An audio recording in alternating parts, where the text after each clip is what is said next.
हो गए थे। महिला पुलिसकर्मियों को वो रोने लग गई थी इस भयानक हादसे को देख करके, और किसी को उम्मीद, और थाने के आगे ही लगभग सारी गाड़ियां उन्होंने जला दी। वहाँ खूब ये मामला था जहाँ से पथराव होने शुरू हुए थे। पुलिस फोर्स में जहाँ पथराव किया गया, तो वहाँ से फोर्स जब अपनी जान बचाने की भागी है। आप यकीन मानिए कि स्टेट जो भीड़ के पत्थर चढ़ाई, उसके अलावा घरों से जो पत्थर आ रहे थे, उन पत्थरों से बचना लोगों के लिए ज़्यादा। फोर्स की बात करते हैं, फोर्स कम से कम 10 साढ़े 10 बजे करीब फोर्स वहाँ पर आई। उसके बाद ही इन लोगों को काबू किया। 8 फरवरी को हल्द्वानी में जो हिंसा हुई थी, आगजनी हुई थी और थाने पर पथराव के साथ ही चारों तरफ से थाने को घेर कर आग लगा दी थी। उस वक्त हमारे साथ कुलदीप रौतेला खुद थाने के अंदर मौजूद थे और जो पूरी घटना थी उसको उन्होंने वहां से देखा था।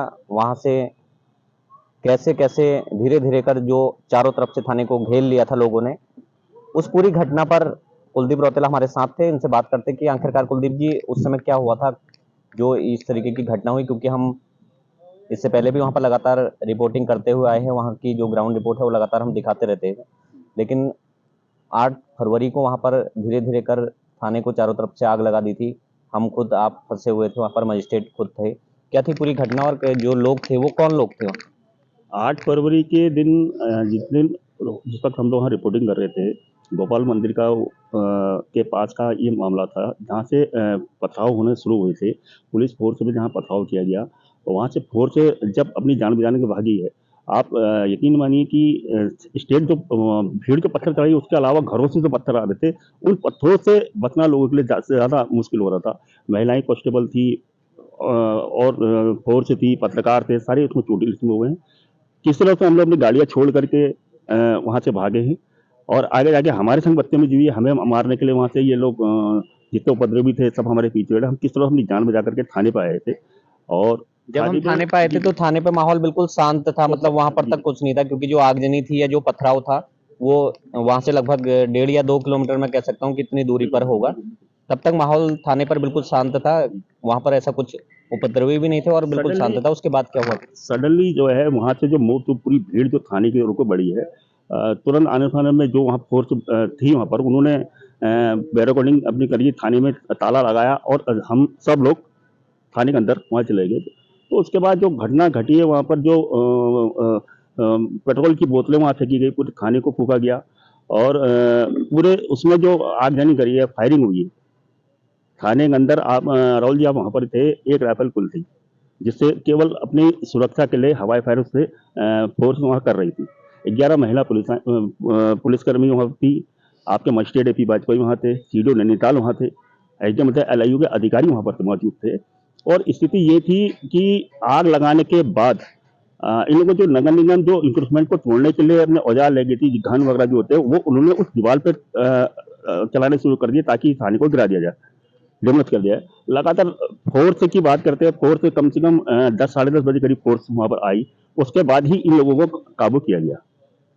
यही मतलब जो फोर्स थी वो तो वहाँ अंदर बंद हो गई थी थाने के अंदर, लेकिन जो बाहर से महिला जो मजिस्ट्रेट हमारे साथ अंदर बंद थे उनके फोन के माध्यम से उन लोगों ने संपर्क किया। उसके बाद वो जो बाहर का फोर्स था वो वहां पर आया था। तो उसके बाद मतलब जब आप अंदर थे उस समय क्या माहौल था, और जो बाहर जो उपद्रवी थे वो किस तरीके से चारों तरफ आग लगा रहे थे? अंदर नीचे तो पूरी आग लगा के धुएं के हवाले कर दिया था, पूरी राख अंदर सब जल गया था। हम लोग जो है ऊपर जो दूसरी मंजिल से वहां पर सारे इकट्ठे हो गए थे। महिला पुलिसकर्मियों को वो रोने लग गई थी इस भयानक हादसे को देख करके, और किसी को उम्मीद नहीं थी कि हम लोग यहाँ से बचेंगे। शायद हमें भी उम्मीद नहीं थी कि हम बच जाए। बिल्कुल आपने सही कहा, हमें भी कोई उम्मीद नहीं थी कि हम शायद जिंदा वापस लौटेंगे, लेकिन उसके बावजूद भी हम लगातार ग्राउंड रिपोर्टिंग करते रहे ताकि अपने चैनल या पूरे देश को हम ये दिखा सकें कि आखिर वहां पर हो क्या रहा था। मैं अगर खुद कहूँ तो मेरी भी खुद मतलब आवाज बदल गई थी, और मतलब उस समय जो माहौल था वो बहुत ही खराब माहौल था। जो हमारे साथ लेडीज कांस्टेबल थे, जो पुलिस वाले थे, महिला पुलिस वाले थे, वो काफी डरे सहमे हुए थे। वो अपने परिवारों के साथ बातचीत करने लग गए थे कि पता नहीं अब क्या होगा, हम कैसे यहाँ से निकलेंगे, कैसे बचेंगे। वो क्या माहौल था, क्योंकि उनको भी एक दिलासा देनी थी, उनको भी भरोसा दिलाना था कि हम लोग सुरक्षित है, हम लोग बच जाएंगे, क्योंकि तब तक बाहर का फोर्स नहीं आया था वहां पर। जी, लगातार कई लोगों को मैंने ही ढाकर बताया, मैंने आप चिंता मत करो, हम लोग साथ साथ हैं यहाँ पर। अधिकारी जो थे उन्होंने उनको वो करिए, आप चिंता मत कीजिए, फोर्स आ रही है। लगातार यही बोलते रहे कि फोर्स आ रही है, किसी मनोबल उनका बना रहे वहाँ पर। तो लिहाजा अधिकारी सारे अपने संपर्क में थे। ये लगा था कि फोर्स बुलाए यहाँ से कंट्रोल करेगा। 10 साढ़े 10 बजे जब फोर्स आई उसके बाद ये सब कंट्रोल हो पाया है। तो कहीं न कहीं जो हमारे साथ मजिस्ट्रेट थे, चाहे वो एपी वाजपेयी जी हो या अन्य जो लोग थे या पुलिस के जो अधिकारी अंदर फँसे हुए थे, कुछ साफ तो नहीं दिखाई दे रहा था कि कौन-कौन लोग अंदर थे। पुलिस के भी बहुत सारे लोग अंदर थे, महिला पुलिस के कर्मचारी अंदर थे। उनका जो एक आपस में उन लोगों ने जो बाहर के जो प्रशासनिक अधिकारी थे, उन लोगों को कोऑर्डिनेट किया और साथ ही कहीं पुलिस के जो अधिकारी थे, उसके बाद जो बाहर का जो फ़ोर्स है वो मँगवाया गया। जो फायर ब्रिगेड की गाड़ियाँ थी उनको बुलाया गया ताकि उससे क्या था कि वो जो बाहर से चारों तरफ जो थाने को घेर लिया था, उन्हें कंट्रोल किया गया, उनको भगाया गया और उसके बाद जो फायरिंग का आदेश दिया गया, उसके बाद कहीं न कहीं मामला शांत हुआ ये सब।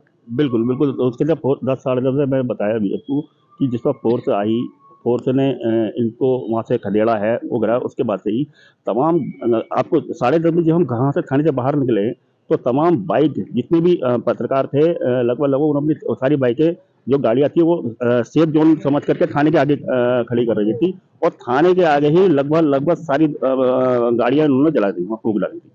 जिसमें सबसे ज़्यादा पत्रकारों की गाड़ियाँ थी, जो वहाँ पर उस आगजनी में पूरे खत्म करेंगे।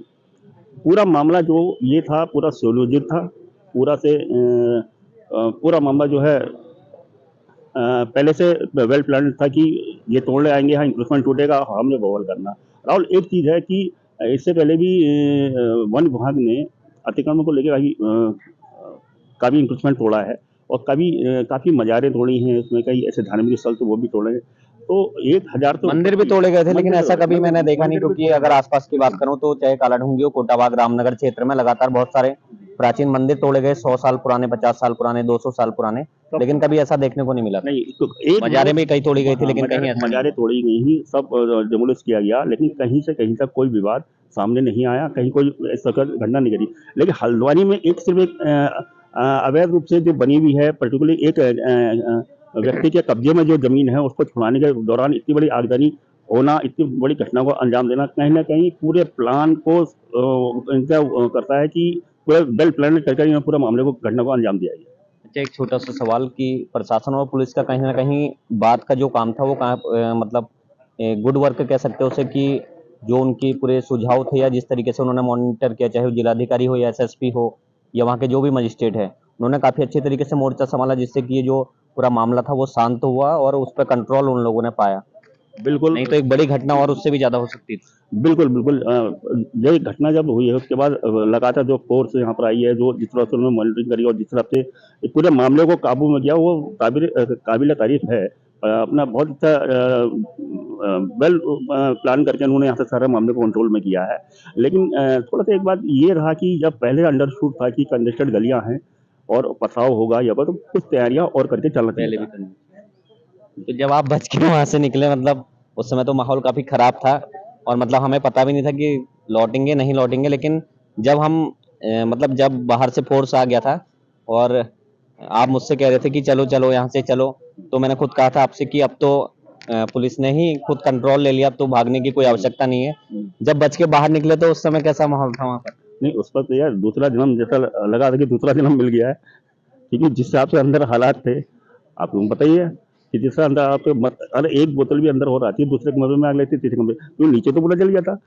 और आपको याद होगा जिस कमरे में हम लोग थे, मजिस्ट्रेट साहब तो आप और हम लोग थे, उसके ठीक बगल वाले कमरे में भी आग लग गई थी।